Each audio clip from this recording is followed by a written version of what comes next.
You have nothing to worry about. Don't be on AC. Much bigger than any virus. Yeah, pray every day. All you gotta do is read your Bible and pray every day. Don't Judy wash your hands. Wash those hands. And don't touch your hands. No touching the face. Okay, I love you. Bye-bye. And don't forget, God loves you very much.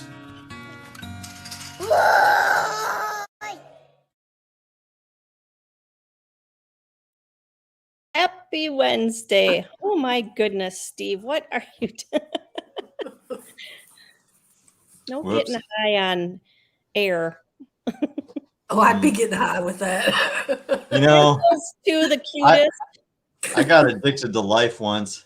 I started seizing the day, and I started seizing weeks, months. I will say those little kids could teach me something because I can't keep my hands off of my face, whether it's my beard or putting them in my nose. Oh my gosh. Like, it's bad. You need a life lesson from those two girls.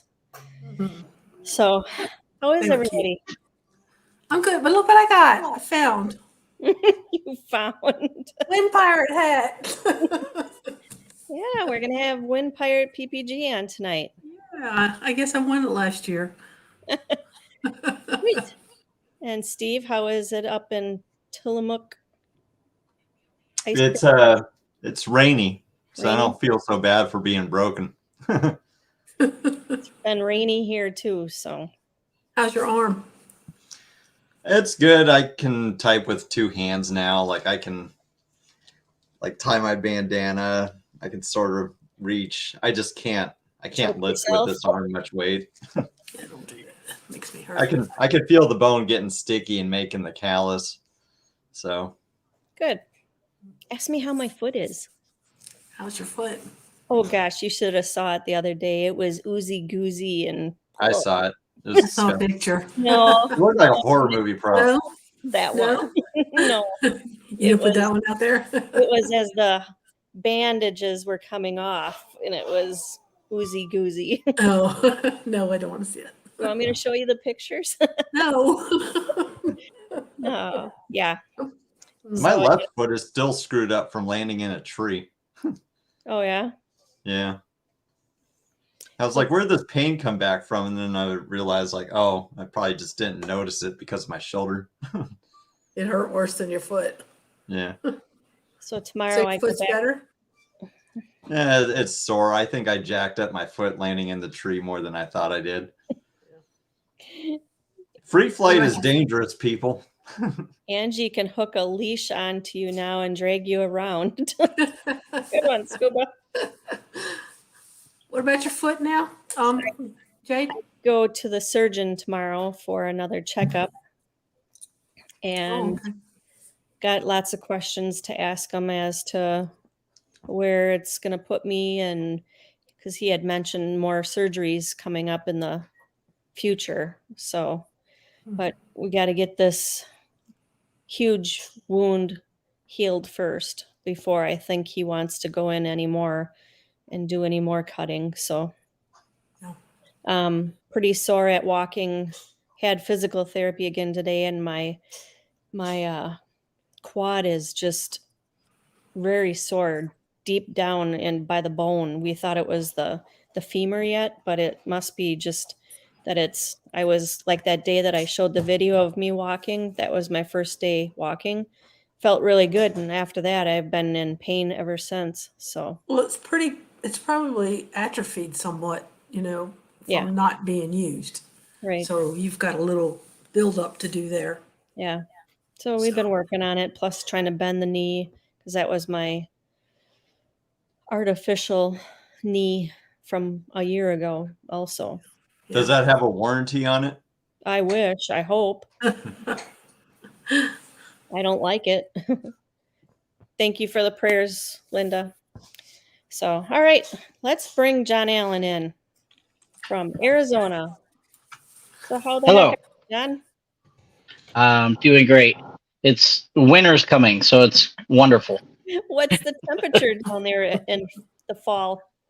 So we are on the last few days in the 90s. It's still, I think the high today was like 96. And then by the end of the week, we're in the 80s. And then we got a couple months in the 70s. And, what's it getting in at night? So I'm up at 3,500 feet. So it drops down. Even now, it's dropping down in like the low 60s. And then, as we get down into like the 70s, it'll drop down in like the upper 40s, lower 50s. So I get a pretty good temperature swing down where I'm at.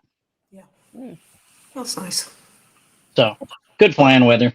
That's open the windows weather at night, 40s and 50s. Oh, yeah. Yeah, it's awesome. All right. So let's say hi real quick before we start picking John's brain.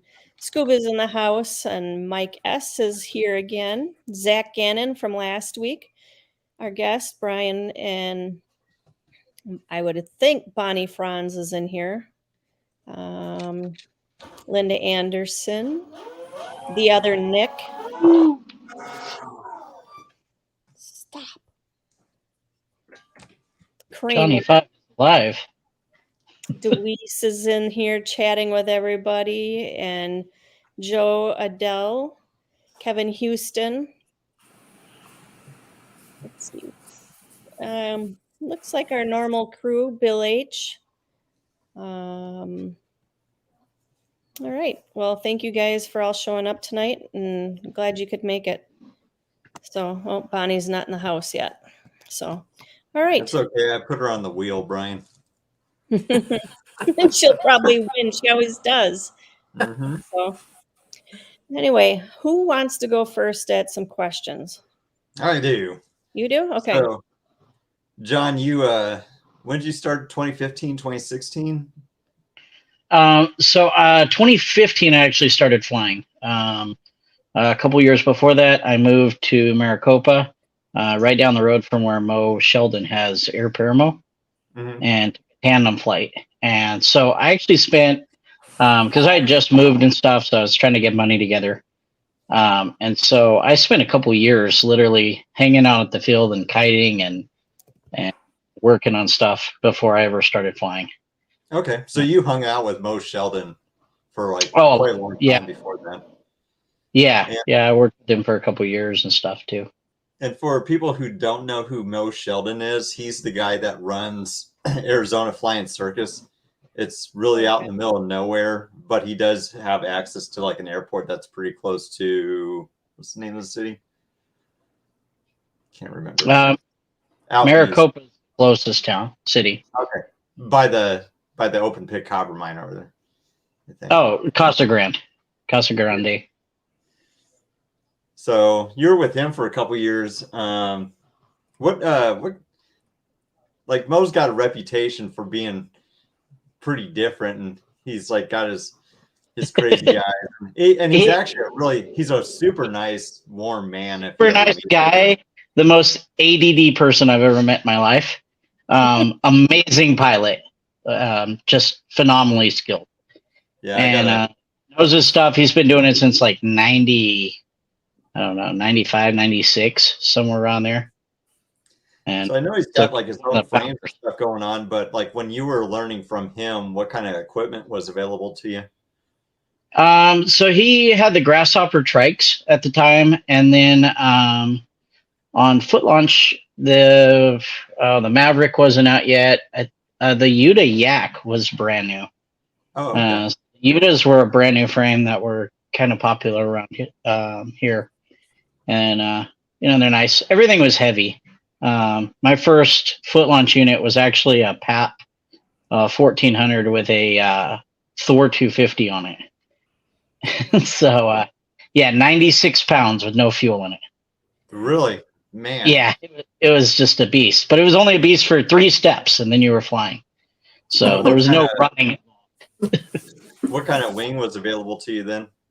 MacPara Chargers were out. They were kind of just brand new. So my first wing was actually a MacPara Muse 2, and then right after that I got a Charger. So what are you flying now?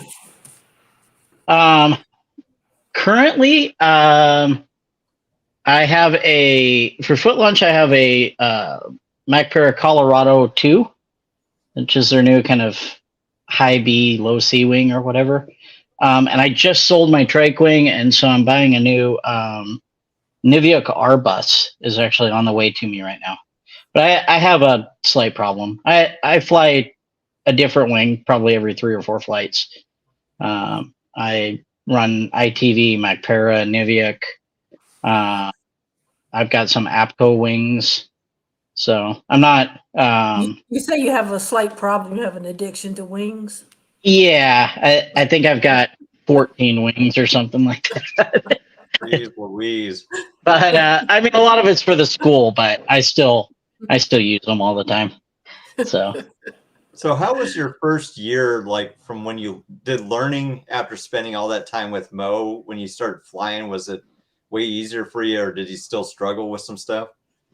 Oh no! So actually, I spent so much time kiting that I would actually go down and like when he would get brand new students, I'd go down and like help teach them kiting. And so it was a pretty short transition once I got the money together and finally got going. But I did it a little bit different is because I knew I couldn't afford to crash, basically. I was running a little too broke for that. So I spent my first 20 hours not leaving the field there, just practicing touch and goes, taxiing. I started on a trike and then learned foot launch afterwards. So a little backwards of what a lot of people do. Okay. So I got a question. What do you like better, foot launch or trike? Ooh, when there's no wind, definitely a trike. So it's just sit there and add throttle. It's awesome. It depends on what you're doing. The foot launch is so much more versatile. You can throw it in the back of a car, and so the trikes are kind of cumbersome that way.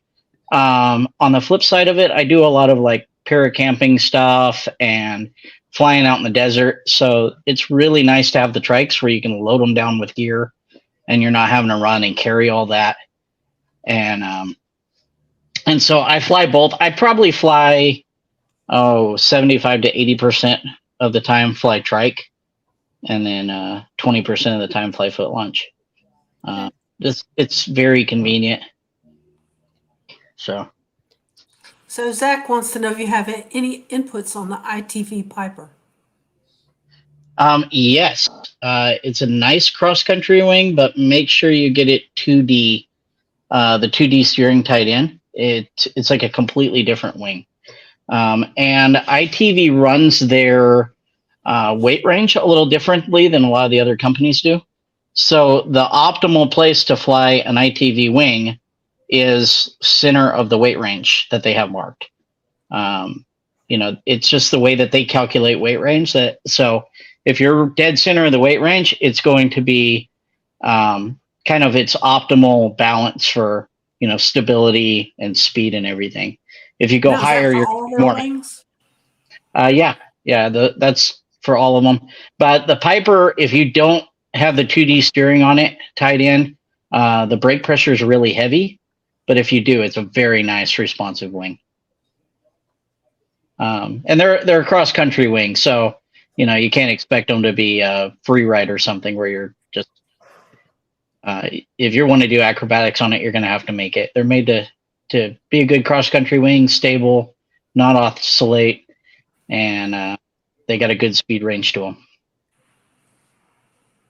All right.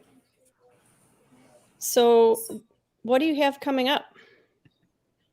We have a couple of fly-ins coming up, actually. Okay. So Brad Roper's fly-in in Southern Utah is coming up in like 2 weeks. Okay. Also known as Brad April's fly-in. Brad Apples. Brad Apples. Brad Apples. Brad Apples.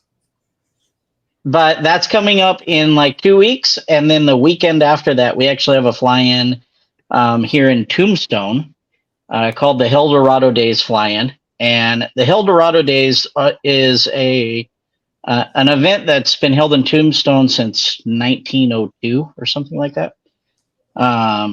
So it's kind of their biggest event that they have. It's been around forever. And they do a lot in town. And the city has just been awesome with us, So we do a fly-in there at the city airport. It's out of town about 5 miles.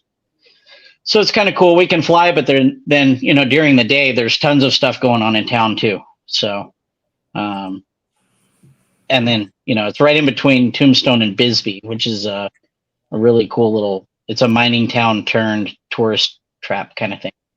So it's neat. It's neat. A lot of history. Do you have that on the website? Yeah, and it should be on like the paramotor groups as an event, and we had some issues with it, but I believe it's up on the USPPA website in the events as well. Okay, let me look.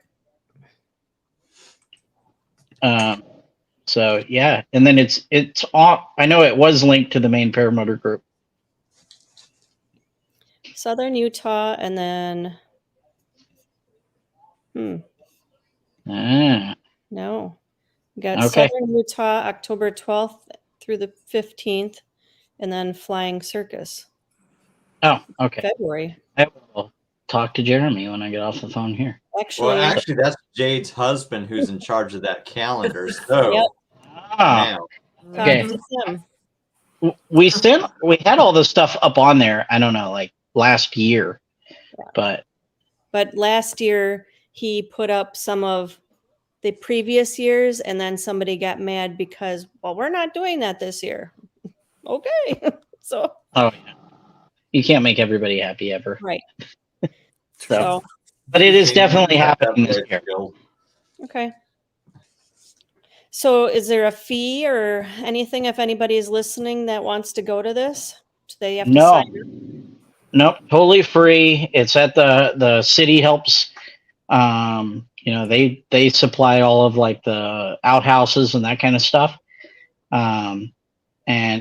So totally free, no registration, no anything. You're kind of responsible for yourself. Okay. The only thing we ask is people not to be, an idiot and go land on horses or something in Tombstone.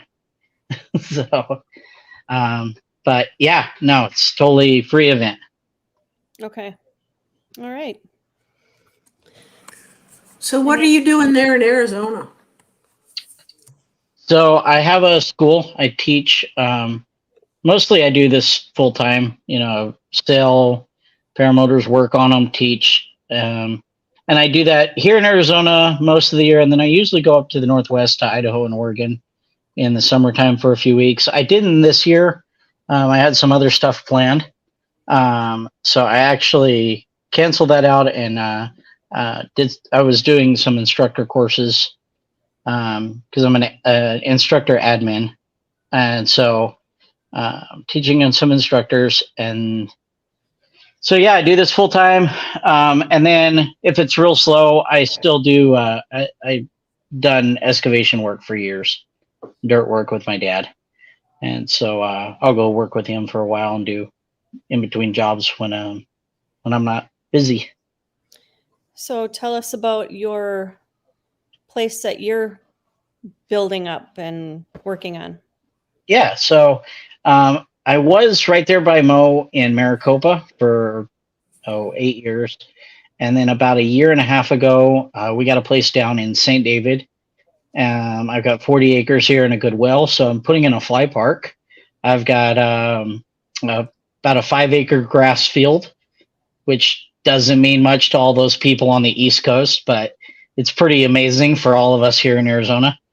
And so, yeah, I've got sod grass field, all underground sprinklers on it, and kind of building it up to be a fly park. I'm only about 9 miles off of the freeway for the I-10, so where people can come in, camp for a couple days, and fly out of here. And it's a cool place to fly. There's a ton of history here. It's San Pedro River Valley, and all the way back to, they've actually found like several woolly mammoth tusk and stuff like that just down the river from me. Okay. Hard to keep that grass alive? Yes, a lot of water. Yeah, I just made a trip to No. yeah, I wish. No, we just made a trip to Maine, actually, like a family trip. So we had some friends that invited us out there, and we made this road trip all the way through. And I stopped to see some friends in Indiana, and I was like, "Man, this grass is awesome! Like, what'd you do? Did you plant it?" And he goes, "No, I just cut down the trees, and this grew all in." Wow. And so, yeah, it's like this lush grass lawn, and he's like, "Yeah, I just cleared out all the brush, and then this is what it does." So there aren't a whole lot of instructor administrators. Like, tell me about your journey pursuing that and what motivated you to do it. How hard was it to get that kind of get it up to that level? So I started out actually because I started on a trike. There was no instructor rating at the time that I started. The waiver for the USPPA didn't cover trikes at the time. And so I got my first ratings through an organization called the ASC, Aero Sports Connection. And so I got my first instructor rating through them. And then I want to say in 2017, maybe, I got my instructor rating through USPPA. And then I kind of worked from there. I wanted to be able to kind of help people out and, not make the pathway easy to become an instructor, but to help people to be more organized with it and have a better curriculum where we got better quality training in the sport. Because, like I went through training with Mo Sheldon originally, and it was good, but it was his, like, he had developed his own training curriculum, and there was no outside input on it. And then I started working with another instructor that was pretty new named Brian Pearson. He's got Oregon PPG up in I know Brian. Yeah, Eastern Oregon, and he had learned from what is it called there in Midwest Powered Paragliding in Indiana, and they have like a totally different system. Same thing. Dave Halcom's been around forever, but nobody really coordinated anything. And so I kind of saw the USPPA as a way that we could kind of coordinate and take the best practices from different schools and merge them into something that was, more comprehensive and a better system. And when Noah got to be the president of the USPPA, he used to train at the field that I worked at all the time in the winter. And so I know Nick and Noah really well. Awesome guys. And so he kind of had the same view of, hey, instead of me doing my thing and this guy doing his thing, let's try to make the training just better across the board for people and, cut down on a lot of the accidental deaths and problems. And so we kind of went at it that way. And honestly, there's only, there may be a couple more now, but there was only 16 of us instructor admins. And a lot of the guys are not active anymore that are instructor admins, actually. So you'd have like one chance a year in the whole West Coast to go and get your instructor rating. Yeah. And if you couldn't make that week work, then you were just out of luck, unless you wanted to go fly all the way back east somewhere. And so I kind of went into it with that of, I fly a trike more than most people. And, it's a different skill set than foot launch is. And so I had quite a bit of input for the way that you train on trikes. There's some different tools you can use, that kind of stuff. And so I kind of wanted to share with that and help people to have a coordinated start when they became instructors, instead of just being like, oh, hey, I'm a pilot, I think I'm just going to go start teaching my buddies. And then they don't really know a lot of the background stuff that guys have spent the last 25, 30 years learning. And so it's more of a combination of, trying to pull everybody's good information together and make a good curriculum and make sure we have good training going out to new pilots. So did you work with Noah to get your instructor admin or yeah. So no, I ended up doing my instructor admin with Noah. And I mean, I'd worked with a couple other guys a little bit, but like I said, there's only a couple that are instructor admins.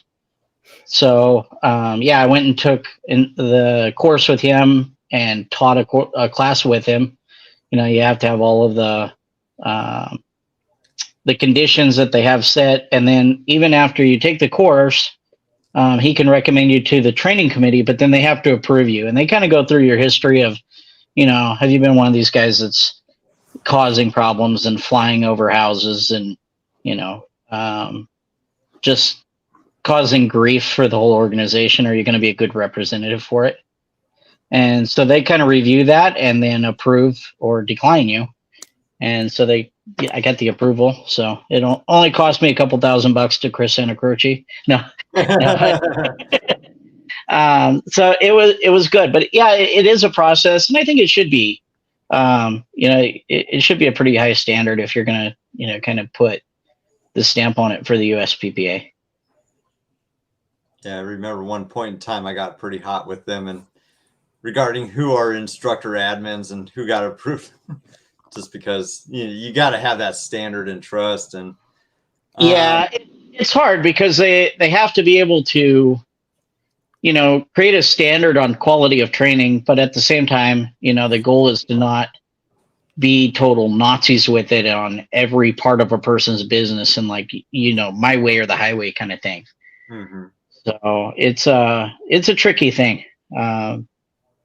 Trying to figure out who they approve and who they don't. And then even legally, it takes a lot for them to be able to remove somebody right as admin without it being, open for lawsuits and all kinds of stuff. So they have to kind of watch their step there. Yeah. I think that's something that a lot of people don't understand, is that when you complain to the USPPA, they're more concerned about what's going on in training, what's being taught and stuff. When it comes to like stuff, that's not their deal, because it's a nonprofit organization. I had a big long chat with Alex Donaghy, who worked with Jeff Goyne for many years, and he's like, people don't understand. We don't have the power to kind of rein in people if we have to in that manner. It's just, we're too small as to be under scope. Yeah, and at the end of the day, I mean, at the very end of the day, you can go out with no licensing, no nothing, and start training people with paramotor and charge for it. It's a bad idea, just to wing it, without any kind of structure and without going through some training yourself. But legally, you can do a lot of that. The only thing that they have that really makes the big difference is the waivers. And so being able to do tandems and, that kind of stuff really helps, and to be able to issue ratings.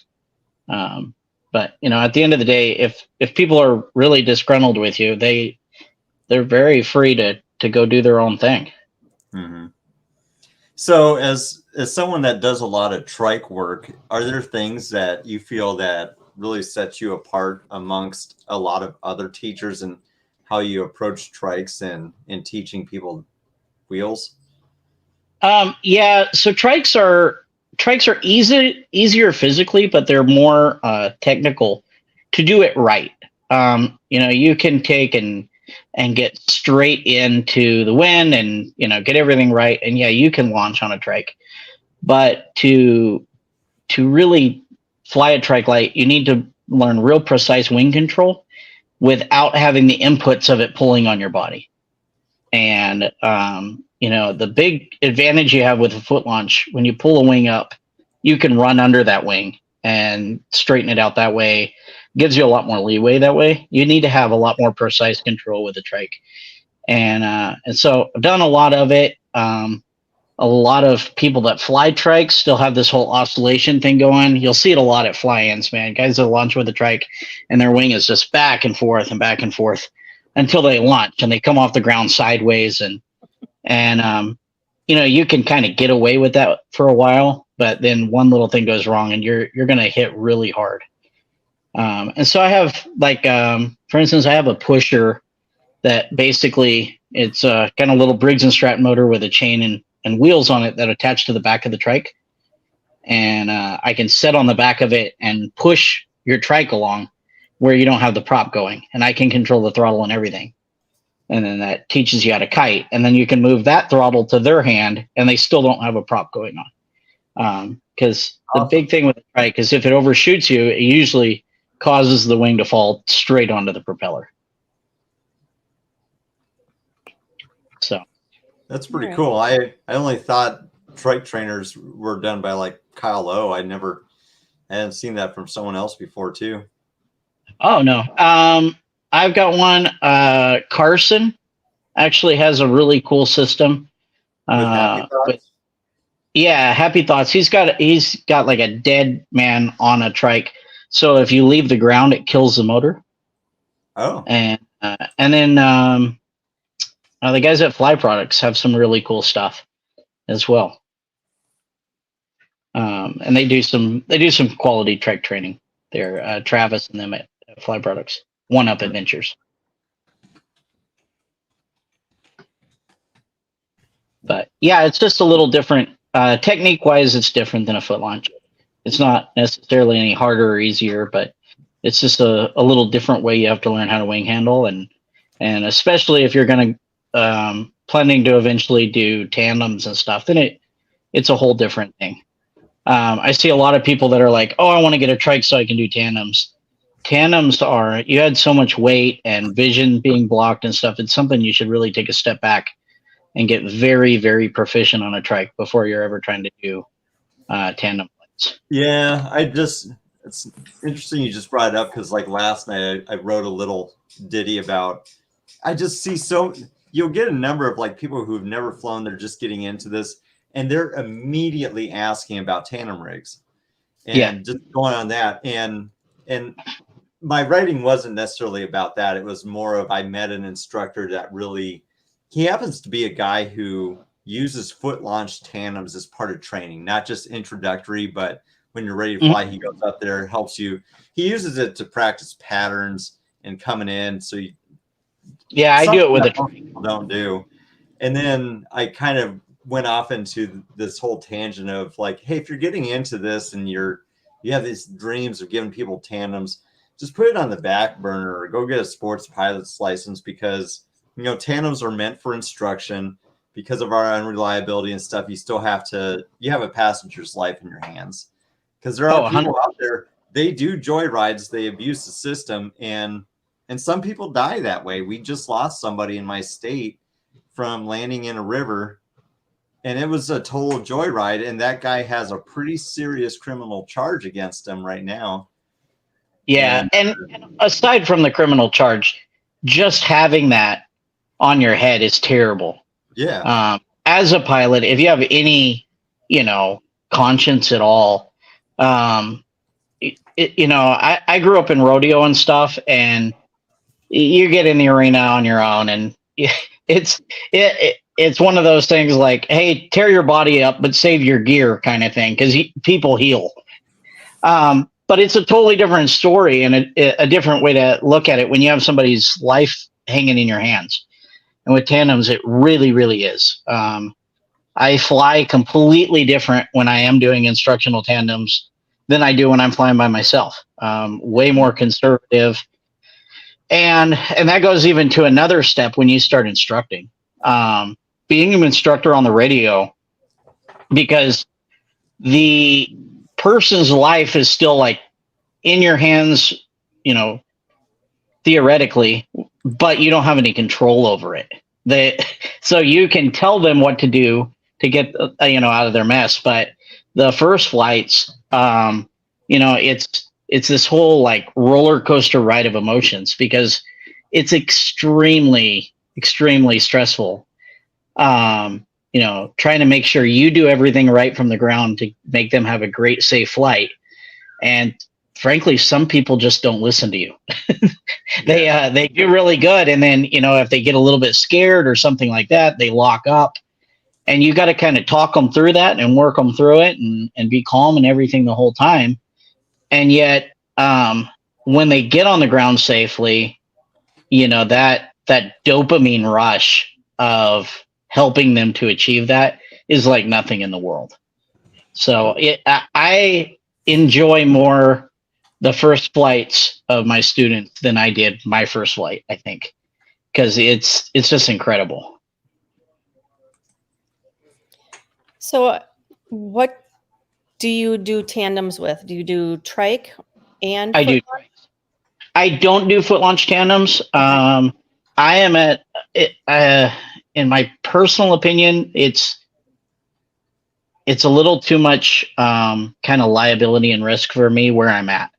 If I lived on the coast where you got good beach wind, all that kind of stuff, then it's a totally different story. But I'm out altitude, and you know, I'm in the desert. It's very thermic, and you have to count on your passenger in a foot launch tandem.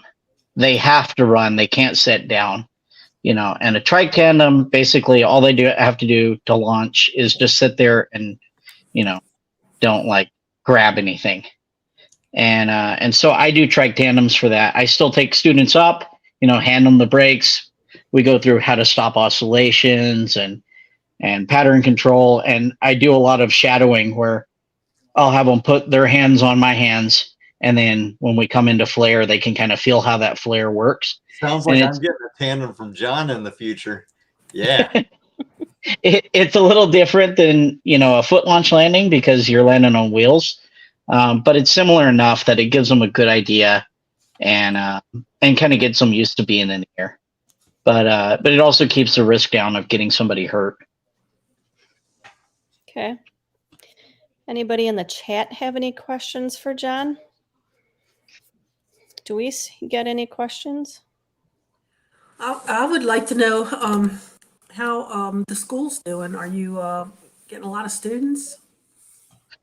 So actually this year has been extremely slow. It's been one of the slowest years since I started. Is that maybe because of the heat? Part of it's the weather. We had a really, really windy spring and a really hot summer. So that didn't help anything, but a lot of it's money. The economy stuff, you know, when people's house payments go up, stuff like that, it just slows down. And I've talked to everybody from, you know, the guys at Parajet to Brad, to people all over the country, other schools and stuff, and they're like, hey, pretty much everybody had a slower year. And especially kind of where I'm at, I'm in a more blue collar area.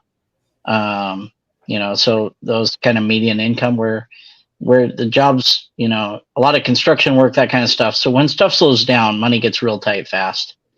Right. And I've seen it a lot, even online. There's a lot more used gear being sold than, the last 3 or 4 years. And at a lot cheaper prices, which is great for somebody getting into it, but not so much if you're trying to get out of it, or trying to upgrade your gear. Aaron and I wants to know what's your favorite scented smoke. Oh, you know what? Probably the ginger snap. We run a lot of smoke, and my dad actually has this insane smoke machine on his unit. Quite a few of the guys saw it a few years ago at Endless Foot Dragon. It holds 77 ounces of baby oil, and it dumps it in like 2 runs, and it will literally white you out. If you're following him, you can't see anything. Oh, and so he went through like all different kinds of flavors. I ran some for a while called 2x4, and it basically smelled like fresh sawdust. And I like that, but yeah, he ran this ginger snap cookie stuff, and it was kind of brutal. It smelled like fresh baked cookies, and so yeah, that was probably the best. So Mike S says, according to the news, the economy's great. Oh yeah, Yeah, okay. yeah, That must have been CBS or NBC or one of those. and the border's secure. The border's Not to get into secure. politics, I just live by the border, and so Kevin Houston's. Oh, go ahead. I actually chased some. I didn't chase them. I just followed some illegals the other day down a wash so the cops could see where they were. Just circled above them, and so we were flying by, and a cop made a traffic stop, and 3 of these illegals jumped out and took off running, and so we followed him down the wash so he could know where they were the whole time. It was pretty funny. But yeah, it's if I talked to a lot of people up north and stuff that are like, oh, it's kind of fear mongering. The border's not that bad. It really, really is. It is like constant. And most of it don't even make the news that's around here. They're just constantly loading up. If they get a huge drug bust or something like that, where it's like hundreds of pounds of fentanyl. But they're getting like a couple weeks ago, they had, I think this is the worst one just from the perspective. They had cattle trailers, like the big semi haulers that have cows in them. And they had took and built a false floor in it that was like a foot taller than the regular floor. And they laid all these people down in the bottom of it and then just put boards over the top of them and then had the cows on top. And so these guys are laying flat on their backs, and, all the manure and pee and everything's just going down through the cracks. Oh my God.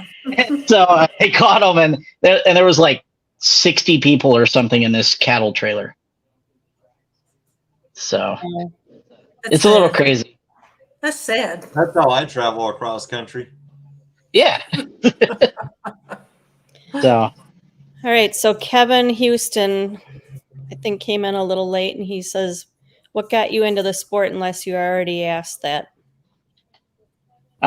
yeah. So basically, it was kind of by luck. We had a hang glider trike actually for a while. My dad bought one, the Delta Wing, with a Rotex 582 on it, and I grew up loving to fly, having friends that had bush planes and stuff, and we had that. And then my dad had ordered a new wing, and the guy actually sold him a defective wing. And he took off and flew it, and when you dropped below about 65 mile an hour, it would just start folding up and falling out of the air. And so my dad put it into the ground doing about 50, walked away from it, broke his hand up, but otherwise totally walked away from the crash. All good.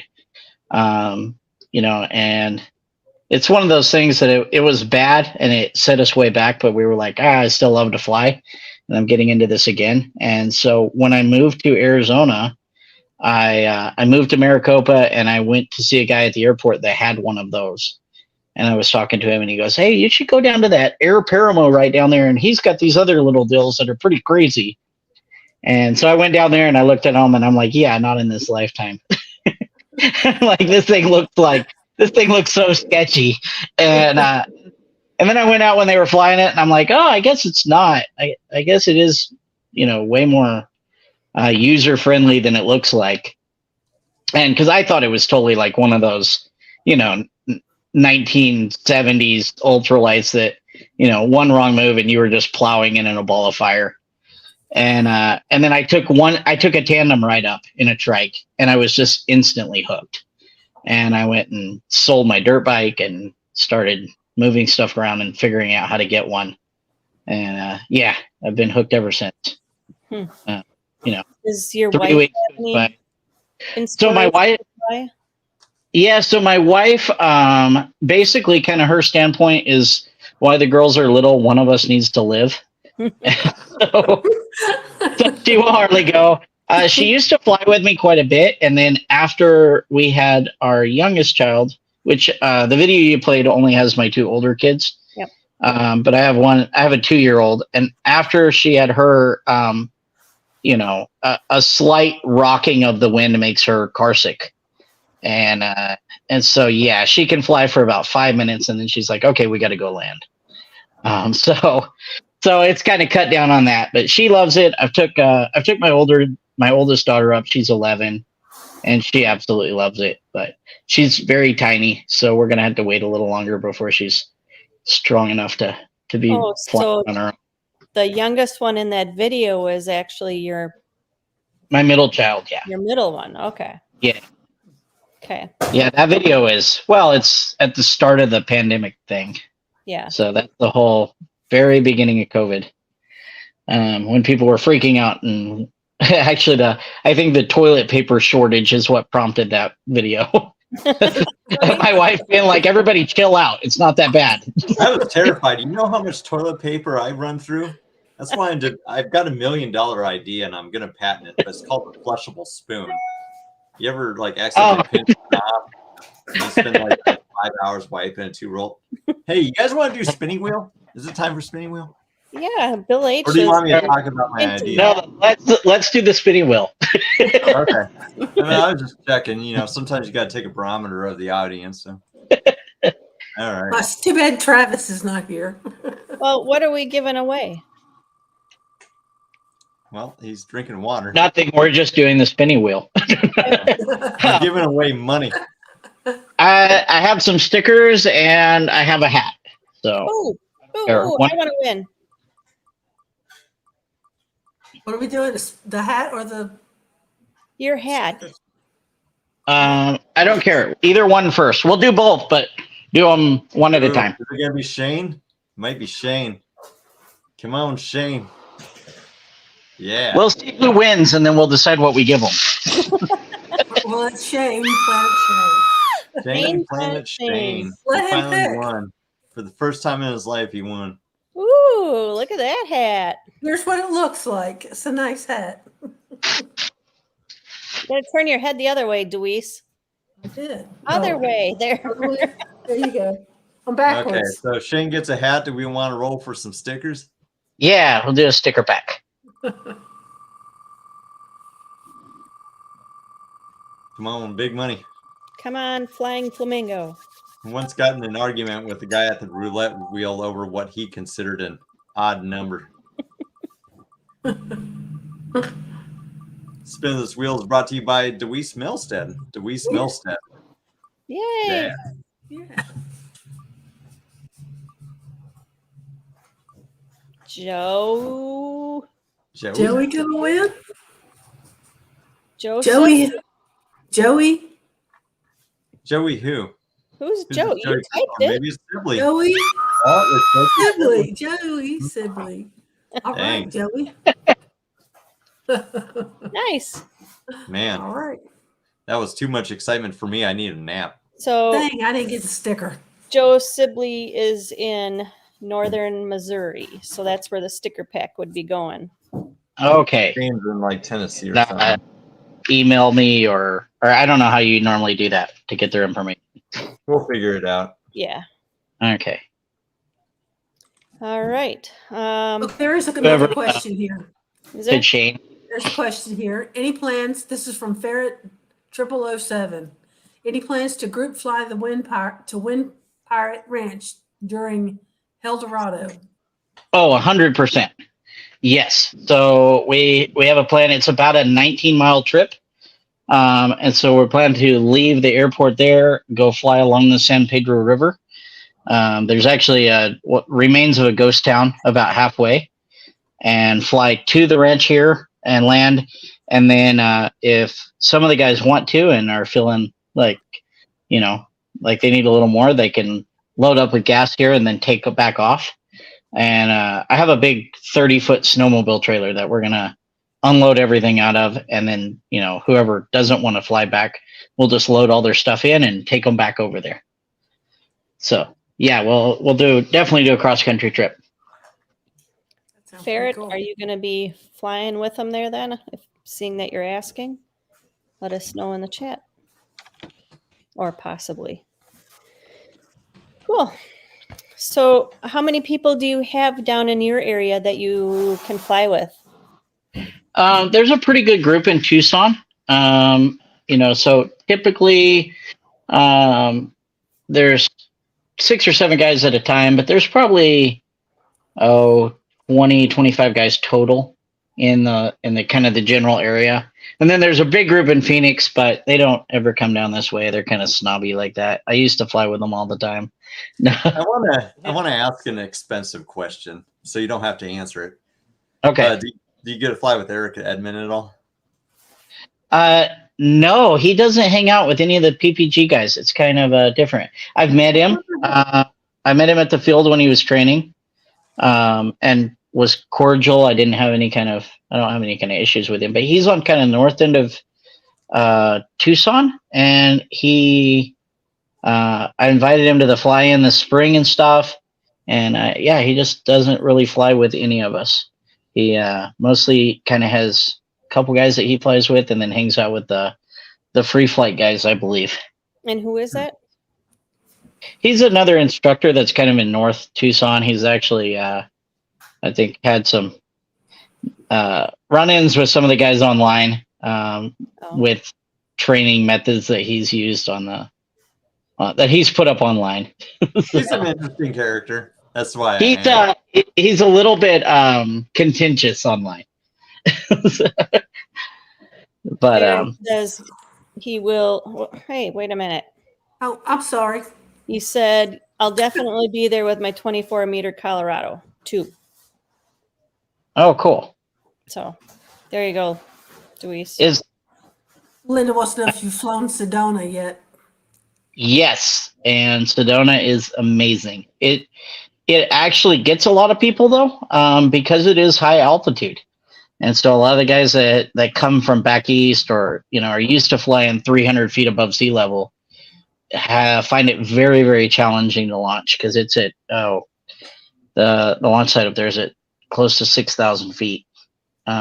So Sedona is a beautiful place to fly. You need to have low winds.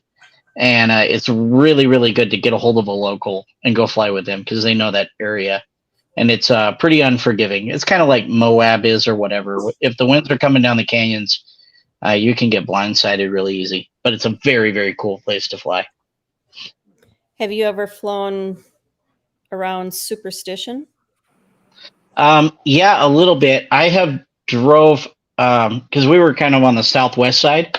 So it's quite a ways over there to where they fly. There's a lot of the guys over in the East Valley of Phoenix that fly over there all the time. Okay. I don't know how many times I've drove over wanting to fly over there and the winds just didn't let me. Oh. And so I've flown it around it a little bit, but not very much. It's one of those things like I literally lived 2 blocks away from the field at Auction, where like all the copper mine and all that kind of stuff is right out of there. And so it's, do I fly or do I go drive an hour and a half to go fly somewhere, or do I drive 5 minutes and go fly for an hour and a half? So. Jeremy's asking, do you ever get stopped by Border Patrol? They haven't bothered him while flying the Canadian border.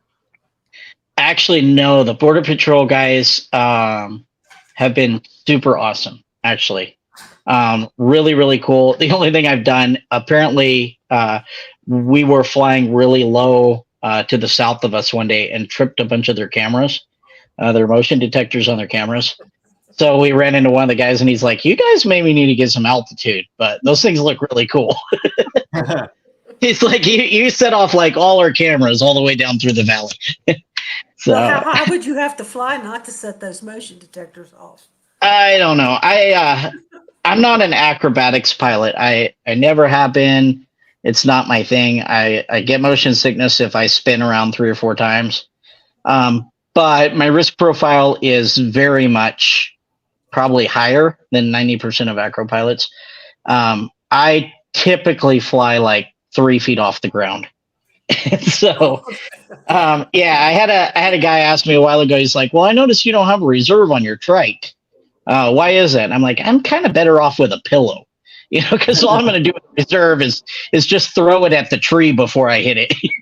Only flying 3 feet off the ground, you're just going to transition into the monster truck next. Yeah.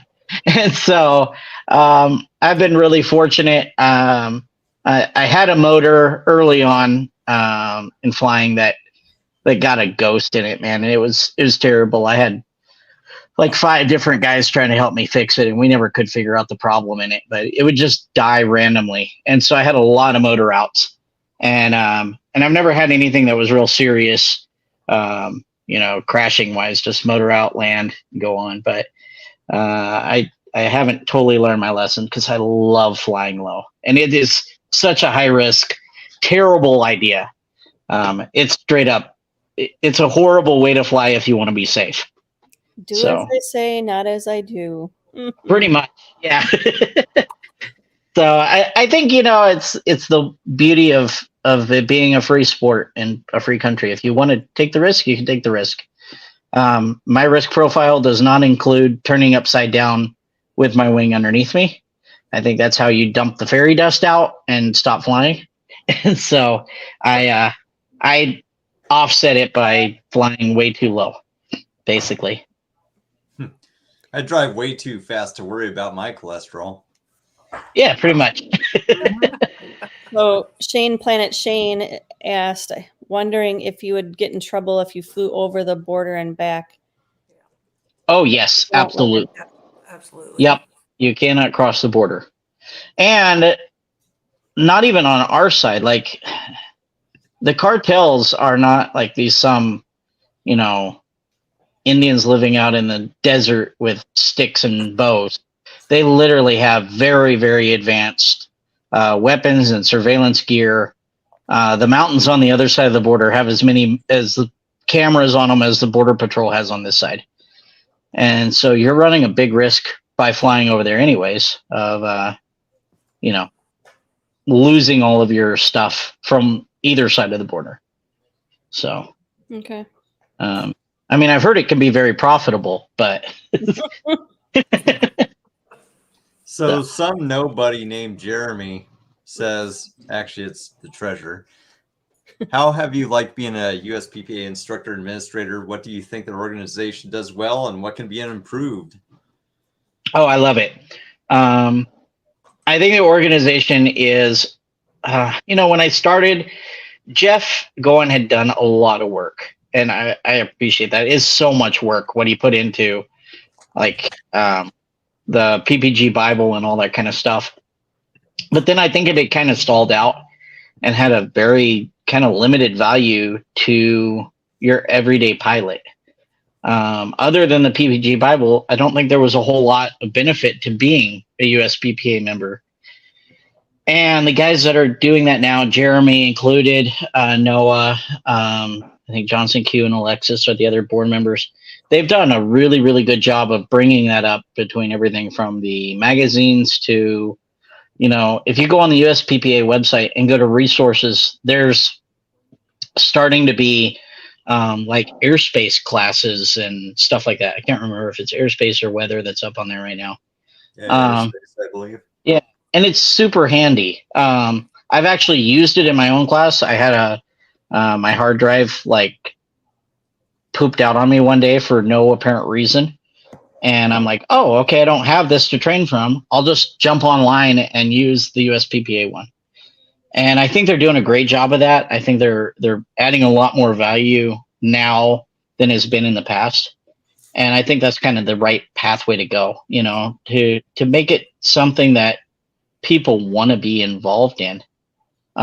Instead of like, oh yeah, that's just those guys, you know, that they just want your money. And it's definitely not, because like I said, I've spent some time with Noah and I know how much time he puts into it, and it's totally not worth it. Speaking of the money, what do you think Jeremy's really doing with our money? What is he really doing? Going to Canada fishing. Right, Jeremy? I don't know. I just see all these pictures of him like out flying way up high and not working, so I'm guessing it's probably buying fuel. So probably not a lot, judging by what it costs to do anything these days.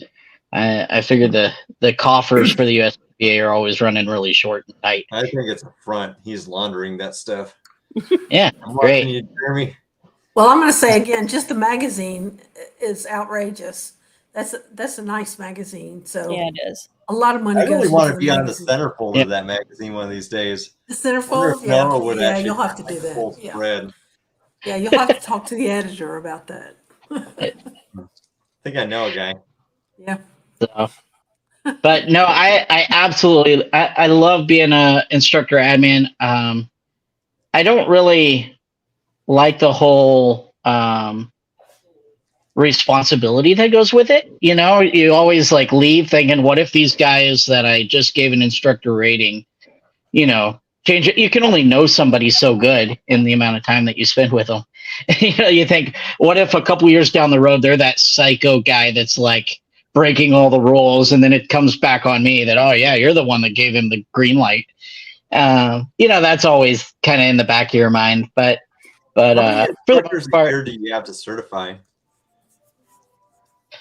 you don't have, you don't have to certify a certain amount. I don't think there's just you have to hold a class at least once a year. Okay. I've done 8 guys this year. That we've had run through. I did one class. I went to North Carolina actually with Darren Locklear at the Power to Fly guy out there, and had a blast. He had some of his instructors that were already instructing. There was a couple guys from Georgia that were up there, and we kind of worked everything out. They had already been doing it, so in a lot of it was very easy. It wasn't like I had to work on the normal, hey, this is how you talk to Uh-oh. Oh. There it is. There we go. Brian But- wants to know. Brian wants to know if you ever hit a cactus when you were flying that low. No. So I am terrified of cholla cactuses. I know everybody always says a lot about the big saguaro cactuses that you see, you know, in every cartoon since you were 5. but we have these other cactuses called chollas, and they call them a jumping cactus, and they are just evil incarnate. They're like little fiberglass splinters, and if you just the slightest bump into them, and the whole limb of it falls off on you, and they're barbed. And so I actually have a buddy that flies with a pistol on all the time. He does it because we fly out in the desert all the time, and you know, if you go down, you want to have some protection with you. But he would get people that came in from like Canada and stuff, and they're like, well, why do you carry that pistol? He's like, well, if I have an engine out and I'm going down in a cholla patch, I'm ending it at 5 feet. I'm not going through it. So yeah, I have it. I do have a video of a guy. That's on my phone that I can't share. But there was a pilot in the north end of Phoenix that had a motor problem, landed, got his problem fixed, and went to launch, and the wind changed right as he was going to launch.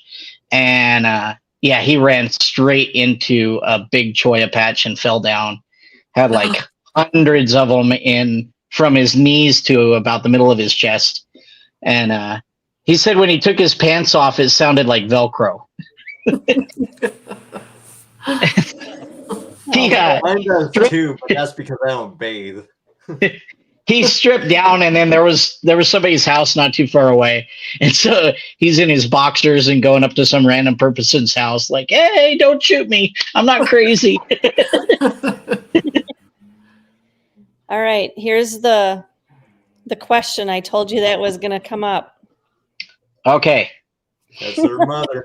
Hi, Mom. Hi, Dad. So, what does the DRH stand for in your name? Okay, so I am named after my dad and all of my uncles. So my full name is Jon-Alan Daniel Randy Hudson Martin. And so I tried to put that in Facebook when I first got a Facebook account, and Facebook said it was too long. And so I just took the DRH from Daniel Randy Hudson and shortened it down and put it in there as initials. So yeah, it's just it's the short version of my name. So, and then when I was chatting with them this past week, what do you want to be called? Because I was like, there's no way I'm going to be able to get all your names on a thumbnail. So my dad's name is John, and my grandpa's name was John. So I grew up being Jon-Alan. And that's basically my first name. That always confuses people in, the rest of the world. So I've went from, Allen to a lot of people hear me called Jon-Alan, and then they think that's my last name. And so they're like, "Hey, Mr. Allen, how are you doing?" What is your middle name? Is it Alan, David, Randall? No, Daniel is, if you look at my driver's license, Daniel is put as my middle name. Okay. But my first name is Jon-Alan, but there's a space in there. And then Daniel Randy Hudson are all my middle names, and then Martin. But so typically most people business-wise call me John, and that's fine. If people know me and my dad very much, it's either Jon-Alan or they do the whole Big John, Little John thing. Which all I have to say is if you get stopped by a cop, the dispatcher and the cop are going to be so confused. Actually, I did like a backgrounder check or something like that for work, and it comes up as aliases. Because on my credit report and all that, some of it has the Daniel, some of it doesn't. And so I had like 4 aliases, and it was just my same name but different ways to write it out. So I'm like, well, I'm set. If I ever decide to have a life of crime. Like Bill H says, Jon-Alan it is. Yep. Yeah. Not with an H, though. My name's Jon-Alan, but you can call me tonight. And what was the name you got teased with? Oh, no. People used to do the whole, like the John Jacob Jingleheimer Smith thing all the time because my name lines up to it, So they would do the Jon-Alan, Daniel Randy Hudson. So yeah, it's fun. And it's created some interesting stuff. I got married, and they didn't have enough space on my marriage license to put my full name, so they had to take it out and put it in a typerature and finish it off. With wedding vows? yeah, we didn't do all that. So it is funny though. My aunt especially, like when you're a kid and you get in trouble, that's when your full name comes out. And so I have an aunt that would always, Jon-Alan Daniel Randy Hudson Martin, you get your head over here. That's when you know you're in big trouble. Yeah, you're in big trouble. For sure. Bonnie says, let's just call him Jam. Yeah. Or I used to say, if you take my initials, it's Jadrhm. So I am Jadrem. That is my Egyptian name. Oh, So, all right. Well, do you have any other fun facts or anything to share? I found um, something fun to do. Check it out. yeah. Oh my gosh. As poor Angie is sick, this is what we get. Yeah. And if he's sleeping, I'm a huffing. For the people coming out to the fly-ins, I've got I'm one of the main importers for HSCOM. So I have we've got a new foot launch frame out, and so I will have that set up at the fly-ins. So I encourage people to come check it out. The new titanium frame, and I'll have it there, and people can come check it out. It's called the Falcon LT. And will you And, be at, what did I say was the one in February? Flying Circus? The Flying Circus, most likely. Okay. I'm not 100% on it yet. That's like a long ways away. All right. So yeah, I probably will be there. I usually make it. I think the only time I missed it in the last 8 or 10 years has been a couple years ago. I went to Salton instead, but I'm probably not doing Salton this year. It's just getting smaller and smaller the way they've closed down the beach, Oh, yeah. and so I don't think I'm going to make the journey. Well, Yeah, I'll be going to Glamis in December. There's some guys here that do a little mini fly-in up there, and I love flying Glamis. It's like one of my favorite places to fly. Okay. And well, if Eric and I ever get down to visit my parents down in Benson, and make sure to make a point to come down, what are they, like 10 miles north of you? yeah, pretty much. They're only about 10, 12 miles away. Okay. Which is, in this area, that's pretty much neighbors, Right. We'll make sure we come down and meet you. Oh, 100%. So. All right. Well, thank you so much. I guess we didn't bring it up. If you have like a minute or two to stick around afterwards, we'll see if anybody wants to come in the after show. Let me quickly put the invite in here. Oh, you know what? I've never been on the panel here or anything. How do you guys do the after show? You just sit You right just there. stay there. You don't have Sweet. to do a thing. Okay. Just remember, everybody, if you want to come in, it's, what is it, Firefox or Fox? No, Fire? it's Google Chrome. I know. Google Chrome or Mozilla Firefox. Yeah, Firefox. Yeah. So thank you, everybody, for coming tonight. And next week, we have another Arizona gentleman. Not to confuse you, his name is Jon-Alan. Oh, I know, John. Oh gosh. Yeah. And he's out of Flagstaff, Arizona. So. Is he? Yeah, cute? it's like a whole different state up there. Oh. It's like all mountains. There's no desert up there. It's all mountains and rocks and craters, big Oh. canyons. All right. So stick around, and if anybody wants to join and say hi to Jon-Alan, come on in and say hi to us before, I know Deweese and I go to bed, and Before I pass out. then he passes out, and That's good. I got up at 6 o'clock this morning, which is early for me. Picked a bad week to stop sniffing glue. all right. So make sure you put us on the schedule for next week and give us a thumbs up real quick for Jon-Alan.